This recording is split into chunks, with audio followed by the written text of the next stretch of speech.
Estamos de volta. O programa de hoje é uma central das eleições e para isso eu chamei aqui dois comentaristas de peso, o jornalista Paulo Schiff e o titular do Jornal da Orla, Edson Carpentieri, conhecedores da política da nossa região, sabem ali o que acontece nos bastidores da firma. Então eles, por enquanto, não falaram nada picante, né? Mas quem sabe nesse segundo bloco. Paulo, as outras cidades da região, Praia Grande e São Vicente, primeiro turno leva, né? Praia Grande entrou, o Mourão ficou com saudade, né, de ser prefeito, ele parece que não se acostuma muito com Brasília, né, com a Câmara Federal. Atropelou a candidata Raquel Kine, o único termo que pode ter para o que aconteceu em Praia Grande é um atropelamento, né? O Mourão atropelou a Raquel Kine, vai ser ele o candidato do grupo dele, e embora o Danilo Morgado tenha ido bem na eleição anterior contra a Raquel Kine e tenha levado para o segundo turno, eu acho que dessa vez ele não tem chance, é Mourão no primeiro turno. Em São Vicente, o Caio Amado ele construiu uma rede de apoios impressionante, né? Ele neutralizou os adversários políticos, fez acordos com a Solange Freitas, fez acordo com o Caio França, e ele aparece como candidato único, praticamente como um candidato invencível. É bom a gente lembrar que em São Vicente já houve uma eleição ganha assim, que foi perdida, né, em que o Caio França perdeu para o Luiz Cláudio Billy na reta final, mas também acho que não tem surpresa. Guarujá, embora tenha um favoritismo muito grande do Farid Madi, se alguém for para o segundo turno com ele, a rejeição dele é muito grande, ele pode perder no segundo turno. Ele é dado como favorito, mas ele pode perder. Em Cubatão, o prefeito Ademário tem uma rejeição monstruosa. Eu não acredito na vitória do candidato dele, que aparece na frente das pesquisas, o César. Então tem o Rodrigo Alemão e tem o candidato apoiado pelo Bolsonaro também, embora o Bolsonaro e o Tarcísio tenham perdido no primeiro e no segundo turno em Cubatão. Cubatão tem um perfil de eleitor diferente do resto da Baixada. Então, ali eu acho que o Rodrigo Alemão, com o apoio do Márcio França, com o apoio do Paulo Alexandre Barbosa, eu acho que o Rodrigo Alemão tem uma chance em Cubatão. Tem o bolsonarista, o Eduardo Paiva. Eu acho que de todas essas 4 cidades, a de Cubatão é a que é mais imprevisível, né? Ainda acho o candidato do prefeito favorito, mas pode perder. Realmente, concordo com o Paulo, depende do que vai acontecer na campanha, o Rodrigo Alemão tem chance de virar o jogo, mas atualmente o César está na frente, é o favorito, mas não é o favorito absoluto, corre o risco de perder se bobear, então não seria nenhuma surpresa se o Rodrigo Alemão ganhasse essa eleição. Agora, Guarujá, eu acho que dificilmente, salvo um fato novo, algo imprevisto, Farid Madi no Guarujá. Mas o Guarujá tem segundo turno. Não, e o Farid não faz 50% no primeiro. Ele vai para o segundo turno? É indefinido, não se sabe ainda. Eu acho que talvez o Farid ganhe no primeiro turno, não sei. Mas eu acho que o Farid não perde a eleição em Guarujá. Pode perder? Pode. Eleição imprevisível. Mas para mim, eu cravo favoritismo amplo do Farid. Em São Vicente, o Caio Amado, salvo uma grande surpresa, está reeleito. E em Praia Grande, o Mourão também está eleito pela 6ª vez que ele vai ser prefeito. Sexta vez, ele tem 5 mandatos. Então, só se tiver uma surpresa muito grande. Na verdade, o Mourão tem 8 mandatos, né? Os 5 dele, mais um do Yamaúti, um do Roberto Francisco e um da Raquel Kine. E a eleição do Mourão pode acabar prejudicando um pouquinho na campanha, a Rosana Vale. Porque vai ser usado muito o fato de que a Baixada tem 3 deputados. Nós já vamos perder o Mourão. Se perder a Rosana, só vai ficar com um deputado. Boa. A região vai perder muito. Boa, Edson. Entendeu? O Paulo falou sobre isso. Mas isso é um fato, vai ser usado. Na reunião lá do LIDE. Vai ser usado bastante isso. Boa. Porque nós temos 3 deputados, que é muito pouco para a região. Isso mesmo. Já é pouco. E ainda já vamos perder o Mourão, já vamos perder. Na verdade, tem 4. Tem o da Cunha. Não, mas o da Cunha não é considerado de Santos, né? Como a gente não consegue eleger uma região tão grande, tão importante, tão próspera, não consegue eleger representantes. E quando se elege, desistem, abandonam o mandato para ser prefeito, aí é complicado, né? Complicadíssimo, né? O prefeito Mourão deve levar, porque ele tem aquele estoque de reputação, né? Tem bala na agulha para mostrar a cidade. Prefeito 5 vezes. O antes e o depois dele é realmente muito impressionante. E o Caio Amado, vamos combinar que a cidade estava jogada às traças, e jogada às traças há muitos anos, jogada às traças há várias eleições. Entrava prefeito, poderia fazer alguma coisinha, já ia aparecer. Os caras não faziam nada, e ele tem feito um bom trabalho. Eu entrevistei o prefeito Caio aqui, e parabenizei o prefeito, porque minha família toda é de São Vicente, morei em São Vicente há muitos anos, hoje eu moro na Praia Grande, e a cidade está muito bonita, muito bem cuidada, você vê a zeladoria, nossa, que nome que eu nem sabia, eu acho que os vicentinos nem sabiam que existia esse nome, zeladoria, cidade tão arrumadinha, tão bem cuidada, a belíssima cidade de São Vicente. Então, tirando esses né, favoritos, Santos o bicho vai pegar, né?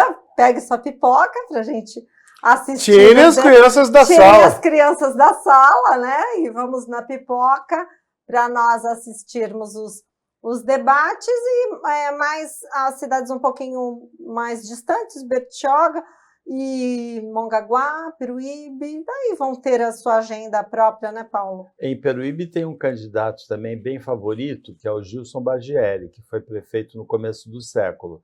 Então, existe em Mongaguá, embora tenha sido questionada a elegibilidade do Paulo Viazovski, ele também é o favorito. É o favorito. Em Itanhaém, também o Marco Aurélio, embora também com a elegibilidade questionada, também é favorito. Então, tem uma tendência do eleitor de voltar para candidatos já consagrados em eleições anteriores. Então, você vê isso em Praia Grande, você vê isso em Guarujá, o Farid foi prefeito, o Mourão prefeito, e nas 3 cidades do Litoral Sul também, Marco Aurélio Gomes, o Gilson Bargieri e o Paulo Viazovski. Parece que o eleitor ficou um pouco ressabiado com algumas experiências e quer, que nem foi o Santos com o Marcelo Teixeira. Eu votei no Marcelo Teixeira na última eleição do Santos, porque eu fiquei assustado, né, com o rebaixamento, né?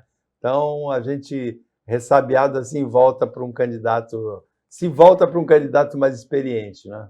Isso enterra novas lideranças, com exceção do Caio, o Caio Amado, que foi aí um revelado como prefeito, você não tem, é tudo figuras carimbadas, né? Tudo figurões da política. Mas eleição costuma ser surpreendente. Eu lembro muito bem, gosto de contar essa história, que nos anos 1980, eu fui entrevistar o Fernando Henrique Cardoso, ele era candidato a prefeito de São Paulo, lá na casa dele, na Rua Maranhão. Entrevistei, foi 1 hora de entrevista, ele já se considerava eleito. O dia anterior à eleição, ele sentou na cadeira de prefeito, era favoritíssimo, e quando as urnas se abriram, o prefeito era o Jânio Quadros, que até desinfetou a cadeira. Essa foi boa, né? Do Fernando Henrique, dizendo nádegas indevidas sentaram aqui. Nádegas indevidas. Tem histórias então, muito política boas. É isso, a gente só dá para saber depois de conferir o voto. Na eleição, um ano antes, em Santos, o favoritíssimo, que era o deputado Rubens Lara, também perdeu na reta final para o Oswaldo Justo. Um pouco depois, em São Paulo, a Erundina também atropelou os adversários, uma eleição depois, e se elegeu na semana da eleição. Eleição, ainda tem uma campanha. A gente está falando aqui de favoritismo, mas ninguém está eleito. A campanha começa sexta, né? Sexta-feira. Começa, dia 16. Dia 16. Mas isso é que é o legal da eleição, né? Esse aqui é o empolgante, o que dá vida, que faz as pessoas se empolgarem mesmo e vibrarem com essa incerteza, né?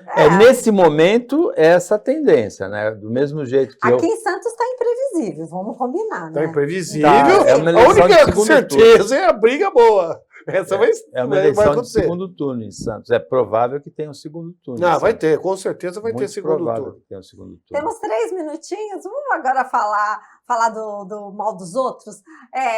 São Paulo, a gente vai falar um pouquinho aquele barraco lá né, do debate da Bandeirantes, como entretenimento, você com uma pipoca, você dá risada, mas imprevisível também São Paulo, o pessoal está amontoado ali, né? Parece que tem uma tendência de um segundo turno entre o prefeito Ricardo Nunes e o candidato do PSOL, o Guilherme Boulos. Mas também se desenha uma dificuldade muito grande para o Boulos no segundo turno, porque os candidatos que vêm atrás, o Datena, o Pablo Marçal, eles têm a tendência desse eleitor não é de votar no Boulos, que tem uma rejeição muito grande. Na imagem dele é colada aquela história de invasão. Então, eu também tenho a impressão que o eleitor de São Paulo está um pouquinho vacinado contra esse tipo de candidato, fica mais inseguro em relação ao Boulos. Ele, mesmo com o apoio do Lula, que ganhou o segundo turno do Bolsonaro na cidade de São Paulo, ele não atingiu o patamar que ele precisaria atingir para se apresentar como favorito no segundo turno. Agora, o Pablo Marçal, fingindo que cheirava cocaína, de fazer pergunta para ele, ridículo, né? Não vale a pena nem comentar, né? O Pablo Marçal joga muito sujo, mas eu acho que dentro da sujeira, da lama que ele se enfiou, ele vai crescer. Vai crescer na rede social. Porque tem um público que gosta de sangue, né? Gosta de sujeira.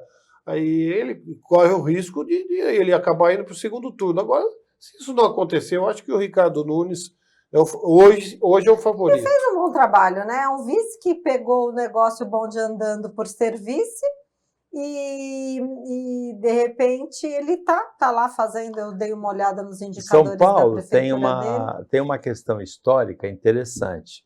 São Paulo costuma rejeitar o candidato eleito numa eleição na tentativa de reeleição. Então, assim aconteceu com a Marta Suplicy, aconteceu com o Fernando Haddad, mas São Paulo costuma reconduzir ao cargo o vice que assume no lugar do prefeito. Então, foi assim com o Kassab, que assumiu o mandato do Serra, foi assim com o Bruno Covas, que assumiu o mandato do João Dória, e pode ser assim com o Ricardo Nunes, que é histórico isso, né? Mas sempre vale a pena considerar essa ideia. Como se fosse assim, não foi você que me prometeu, foi o outro.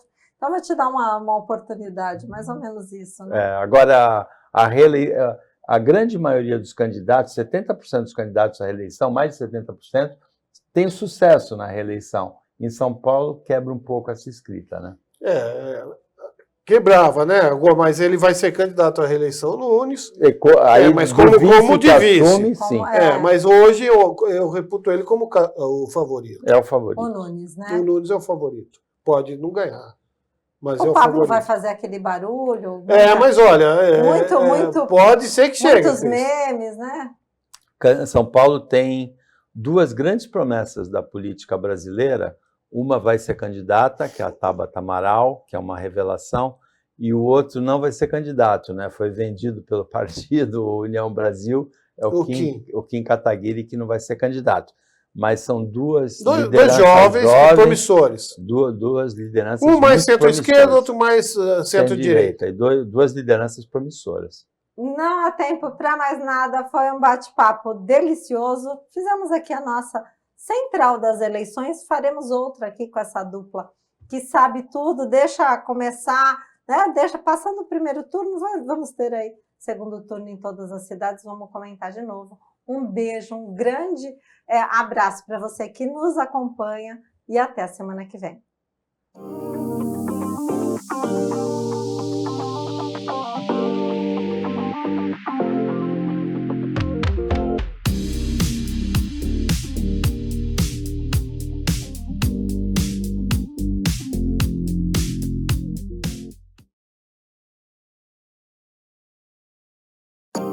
Programa No Salto.